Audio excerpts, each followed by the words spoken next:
Hello and welcome back. I am Mother, here to delight you with a Christmas ghost story.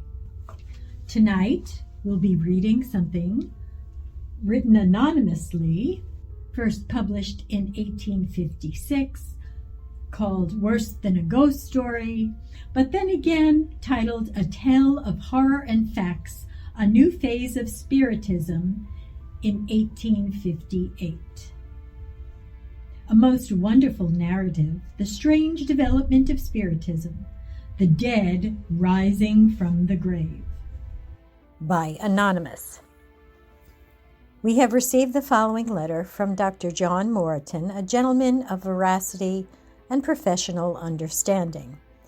We think its perusal will convince every one of our readers of the entire truth of all that is said about modern Spiritism. Grand Traverse, Michigan, May 24th, 1858. Editors, I send you the following account of a most extraordinary event or transaction, or what you will, because in my opinion it ought not to be suppressed, but on the contrary, thoroughly investigated. In the midst of the excitement here, such a thing as calm and unbiased examination is altogether out of the question, nor would it be safe to attempt it inasmuch as the determination of the people is strongly to hush up. As I myself am one of the chief characters concerned in the affair, I dare not attempt, if I possess the ability, to determine the character of what I am about to relate. I left Cleveland to establish myself here, as you will remember, sometime last June, a young and inexperienced physician.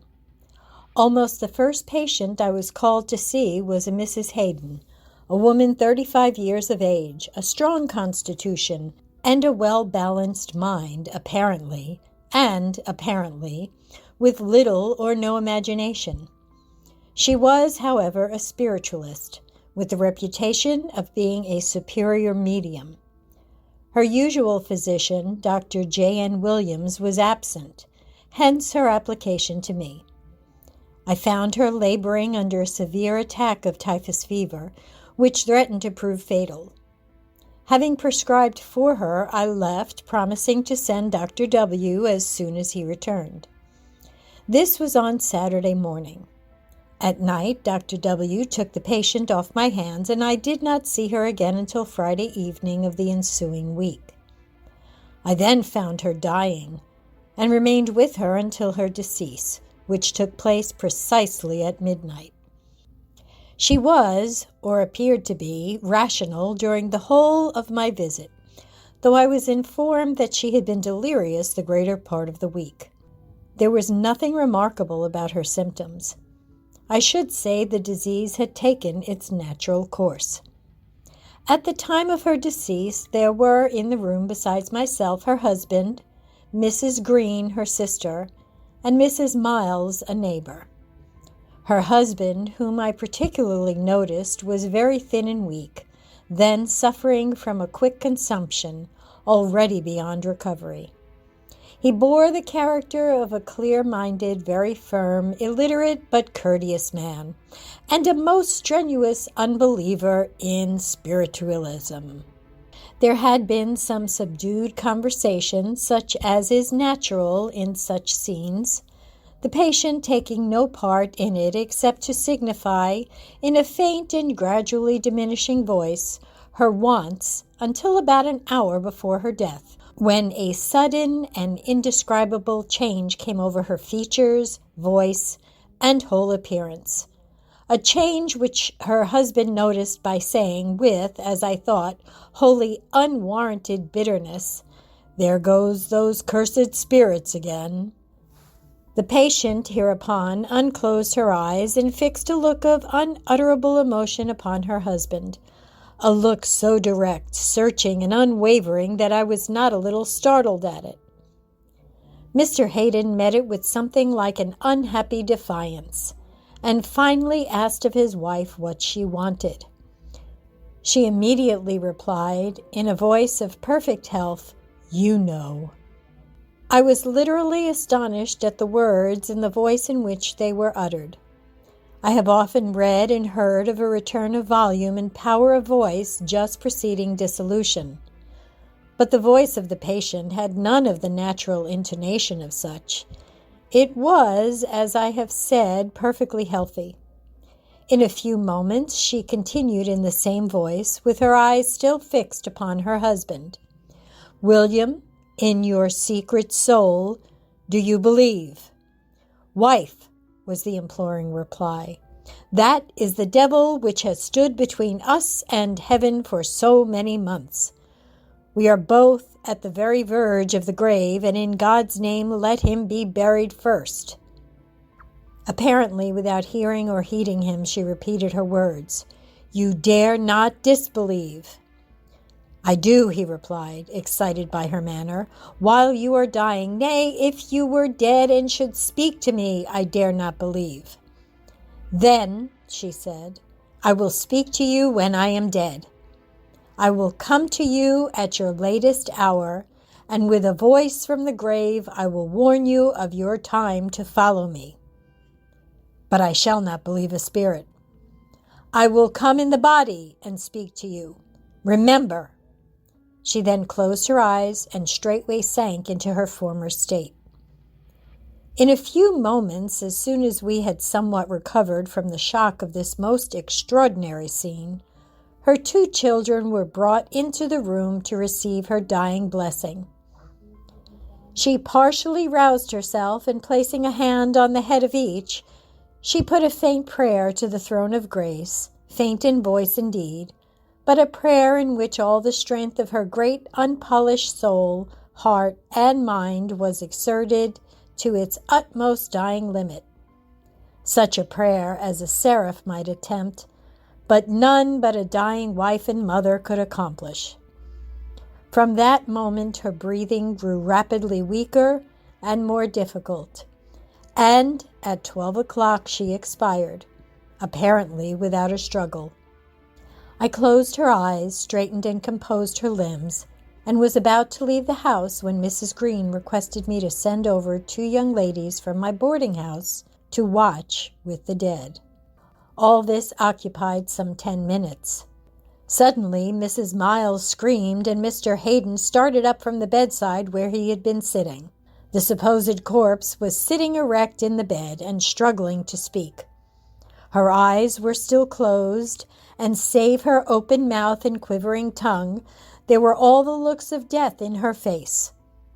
With a great heave of the chest, at last the single word came forth, "Remember." Her jaw fell back to its place, and she again lay down as before. I now examined her minutely. That she was dead there could be no further possible shadow of a doubt, and so I left the house. On the following day, Dr. Williams made a careful and minute post-mortem examination of the body. I was prevented by business from attending, but I was informed by the doctor that he found the brain but slightly affected, an unusual fact in persons dying of typhus fever. But her lungs were torn and rent extensively, as if by a sudden, single, and powerful effort, and suffused partially with coagulated blood. These were all the noticeable features of the case. She was buried on the afternoon of the same day. About 2 weeks after the death of his wife, I was called to visit Mr. Hayden. On my way, I met Dr. Williams and told him of my errand, expressing some surprise at the preference of the family for myself, as I knew him to be a safe and experienced practitioner. He replied that nothing could induce him to enter that house. He had seen things that, well, I would find out when I got there. I was considerably amused by the doctor's manner and warmth, and beguiled my way by fancying what had alarmed him, a physician, from his duty. On my arrival, I found no person present with the patient except Mrs. Green, who informed me that the spirits had been playing such pranks that not a soul, Dr. W. included, could be induced to remain. The children had been gone for some time. They were at her house. I found the patient very low and with no prospect of surviving the attack. He was, however, quite free from pain, though very weak. While in the house, I noticed many manifestations of the presence of the power called spiritualism. Chairs and tables were moved and removed, billets of wood were thrown upon the fire, and doors opened and shut without any apparent agency. I heard struggles and unaccountable noises, too, and felt an unusual sensation caused no doubt by the mysteries which surrounded and shocked me. Noticing my manner, the patient observed, "It is nothing. You must get used to it, doctor." I should not be content unless I could explain them as well as become indifferent to them, I replied.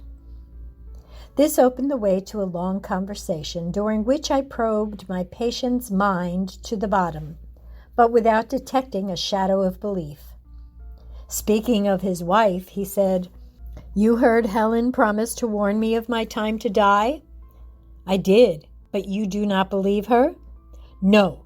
If it is possible, she will keep her word in spite of heaven or hell. But it is simply impossible. She promised to come in body and speak to me. I shall accept no other warning from her save the literal meaning of her words." "And what then?" "How much of her body is there left, even now, doctor? And she has not come yet. She promised to come from the grave. Can she do it? No. It is all a humbug, a delusion. Poor Helen! Thank God, doctor, the devilry which so haunted her life and stood between her soul and mine cannot reach her now. But if she should come, you may be deceived. I cannot. Others may see her too and hear her. I shall believe no specter, if there are such things. Her body as it is or will be, let that speak if it can. From that day up to the hour of his death, I was with him almost constantly, and was daily introduced to some new and startling phenomena. The neighbors had learned to shun the house, and even the vicinity, as they would the plague, and strange stories traveled from gossip to gossip, acquiring more of the marvelous at every repetition. Nevertheless, my practice increased. On the morning of March 20th, I called earlier than usual. During the visit, the manifestations of a supernatural presence were more frequent, wild, and violent than ever before. I was informed that they had been exceedingly violent during the preceding night. Their character, too, had been greatly changed.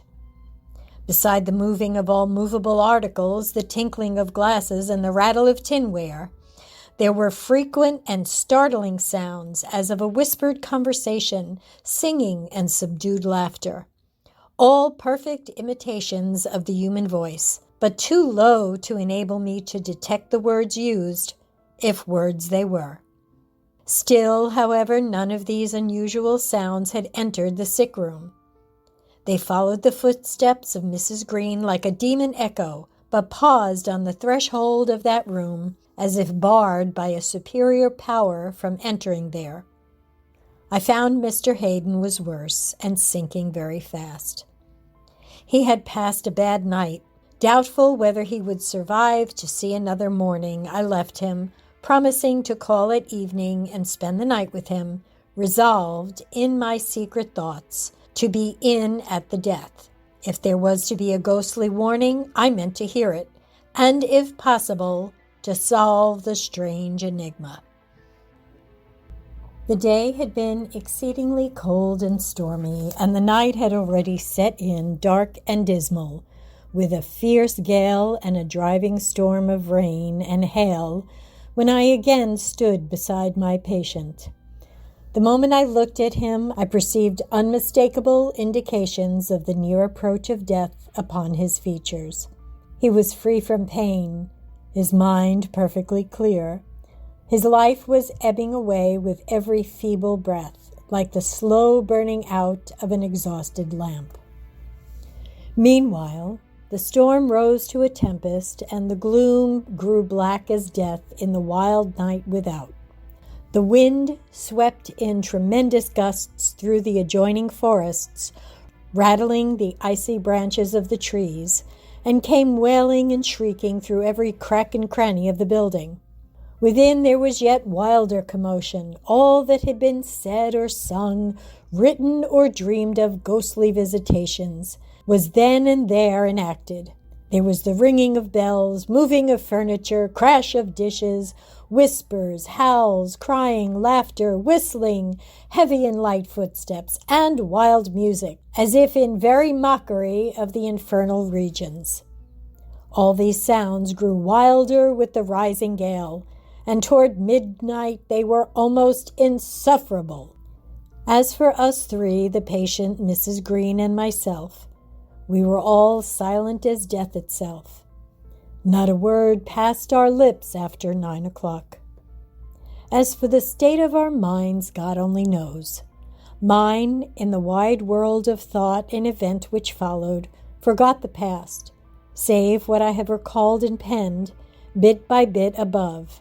I remember only looking for the final catastrophe, which grew rapidly nearer, with a constant endeavor to concentrate all my faculties of mind and senses upon the phenomena which I, at least, had begun to believe would herald the death of my patient.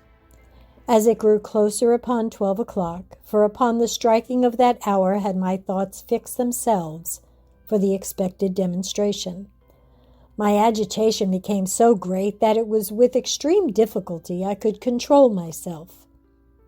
Nearer and nearer grew the fatal moment, for fatal I knew it would be, to the patient at least, and at last the seconds trembled on the brink of midnight. The clock began to strike. 1, 2, 3. I counted the strokes of the hammer, which seemed as though they would never have done. 10, 11, 12. I drew my breath again.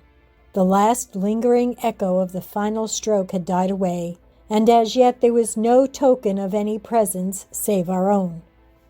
All was silent.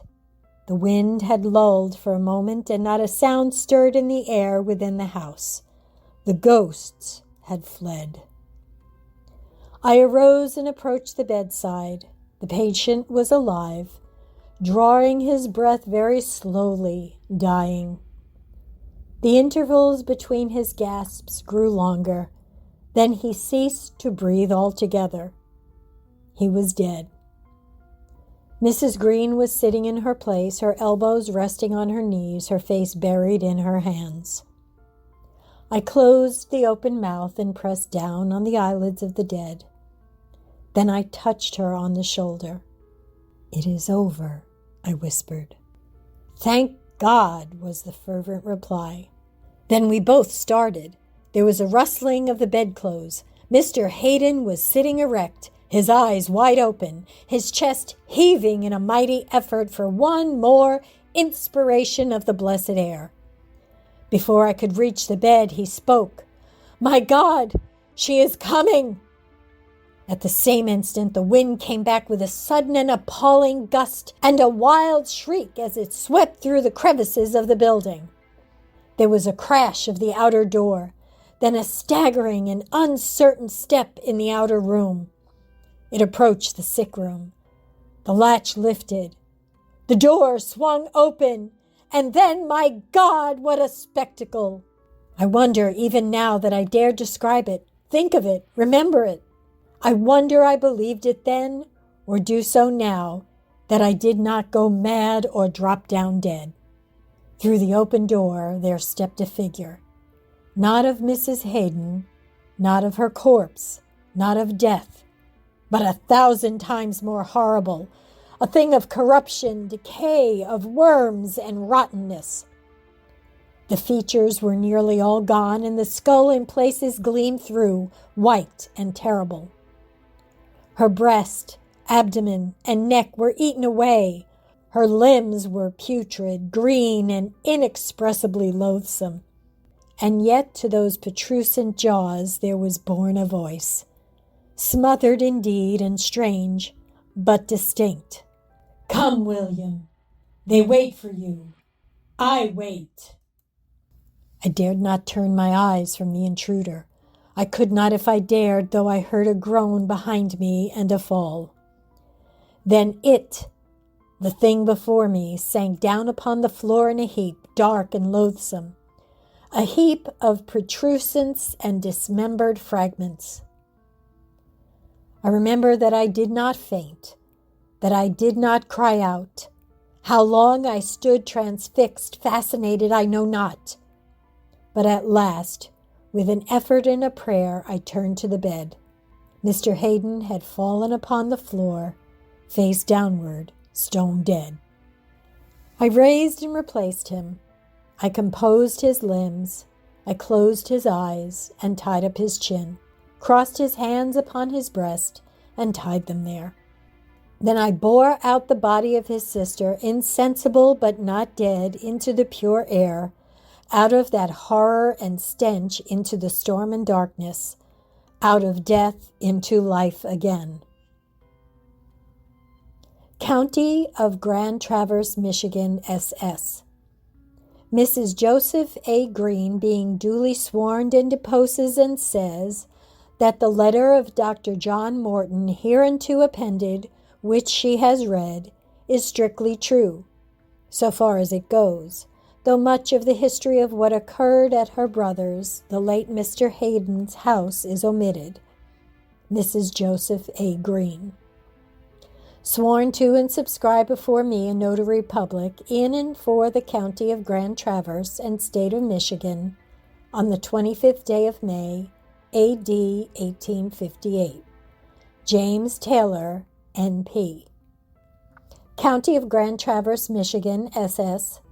James Hewson, being duly sworn, deposes and says that he, in company with George Green, Albert J. Bailey, and Henry K. Smead, on the 1st day of April last, in the afternoon of said day, did go to the house of William H. Hayden, then deceased, and that they found upon the floor of the room in which the body of the said deceased lay, and near the door of said room, the putrid remains of a human corpse, a female, as the deponent verily believes and avers, and that they carried away and buried the body of the said Hayden, deceased, and found the grave of his wife of said Hayden, deceased, in the month of August last, open at the head of said grave, and that said grave was empty, the body of the said wife of said Hayden, deceased, being gone from said grave, and that they returned to the said house wherein said Hayden died, and after removing the furniture from said house, the deponent did, at the request of Mrs. Green, sister of said Hayden, deceased, and of Mr. Green, brother-in-law of said Hayden, deceased, set fire to said house, and that said house was thereby entirely consumed with all that remained in said house, and burned to ashes. This I aver of my own knowledge. James Hewson. We aver and solemnly swear that the above affidavit is strictly and solemnly true of our own knowledge. H. K. Smead, George Green, A. J. Bailey. Sworn and subscribed before me, a notary public, in and for the county of Grand Traverse, state of Michigan, on the 25th day of May, 1858. James Taylor, Notary Public. Well, that was fun, wasn't it?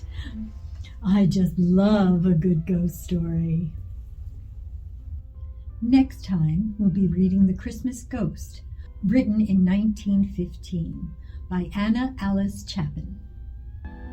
Looking forward to see you then.